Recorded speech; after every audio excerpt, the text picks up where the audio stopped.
Tuesday, January 23, the Lord is a refuge in adversity. Read Psalm 17, verses 7 to 9, Psalm 31, 1 to 3, and Psalm 91, verses 2 to 7. What does the psalmist do in times of trouble?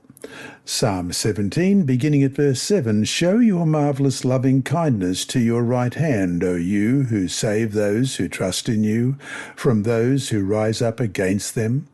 Keep me as the apple of your eye. Hide me under the shadow of your wings from the wicked who oppress me, from my deadly enemies who surround me. And Psalm 31, beginning at verse 1. In you, O Lord, I put my trust. Let me never be ashamed. Deliver me in your righteousness. Bow down your ear to me. Deliver me speedily. Be my rock of refuge, a fortress of defence to save me. For you are my rock and my fortress. Therefore, for your name's sake, lead me and guide me. And Psalm 91, beginning at verse 2. I will say to the Lord, He is my refuge and my fortress, my God. In Him I will trust. Surely he shall deliver you from the snare of the fowler, and from the perilous pestilence. He shall cover you with his feathers, and under his wings you shall take refuge. His truth shall be your shield and buckler. You shall not be afraid of the terror by night, nor of the arrow that flies by day, nor of the pestilence that walks in darkness, nor of the destruction that lays waste at noonday. 1,000 may fall at your side, and 10,000 at your right hand, but it shall not come near you.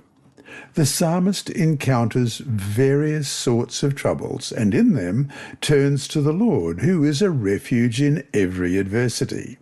Trust is a deliberate choice to acknowledge God's lordship over one's life in all circumstances. If trust does not work in adversity, then it will not work anywhere. The psalmist's testimony, I will say of the Lord, He is my refuge and my fortress, my God, in Him I will trust, in Psalm 91 verse 2, springs from his past experience with God, and now serves to strengthen his faith for the future. The psalmist calls God the Most High and Almighty in verses 1 and 2, remembering the surpassing greatness of God. He who dwells in the secret place of the Most High shall abide under the shadow of the Almighty. I will say of the Lord, He is my refuge and my fortress, my God, in Him I will trust. The psalmist calls God the Most High and Almighty in those two verses, remembering the surpassing greatness of his God. The psalmist also tells of the security that one can find in God, the secret place, shelter or hiding place, shadow in verse 1, refuge, fortress in verse 2, wings, shield and buckler in verse 4, and dwelling place in verse 9. These images represent safe havens in the psalmist culture. One needs only to think of the unbearable heat of the sun in that part of the world in order to appreciate the shadow or shade, or to recall the times of wars in Israel's history in order to value the security provided by the shield or the fortress.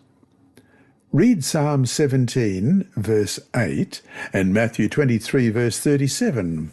What image is used here, and what does it reveal? Psalm 17, verse 8, Keep me as the apple of your eye. Hide me under the shadow of your wings. And then Jesus talking in Matthew 23, verse 37, O Jerusalem, Jerusalem, the one who kills the prophets and stones those who are sent to her, how often I wanted to gather your children together as a hen gathers her chicks under her wings, but you were not willing.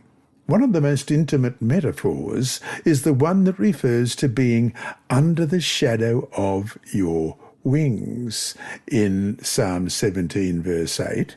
It's also used in Psalm 57 and verse 1. Be merciful to me, O God, be merciful to me, for my soul trusts in you. And in the shadow of your wings I will make my refuge until these calamities have passed by. And Psalm 63, verse 7, because you have been my help, therefore in the shadow of your wings I will rejoice. This metaphor elicits comfort and assurance by implying the protection of a mother bird. The Lord is compared to an eagle who guards its young with its wings. In Exodus 19, verse 4, you have seen what I did to the Egyptians and how I bore you on eagle's wings and brought you to myself. And in Deuteronomy 32, verse 11, as an eagle stirs up its nest, hovers over its young, spreading out its wings, taking them up, carrying them on its wings. And to a hen who gathers her chicks under her wings, Matthew 23, verse 37, O Jerusalem, Jerusalem, the one who kills the prophets and stones those who are sent to her. How often I wanted to gather your children together as a hen gathers her chicks under her wings, but you were not willing. And so to finish the day, how, though, do we deal with the times when calamity strikes and we can't seem to see God's protection? Why do these traumas not mean that the Lord is not there with us? This lesson was read by Dr. Percy Harrold for Christian Services for the Blind. Sponsored by the Sabbath School Department and distributed through Hope Channel Australia, this podcast is also redistributed by Hope Channel Germany, Christian Record Services for the Blind. It is also available on SoundCloud and through multiple podcast distributors, including Apple iTunes. And you can listen and watch at the same time on YouTube. Remember, God is always faithful.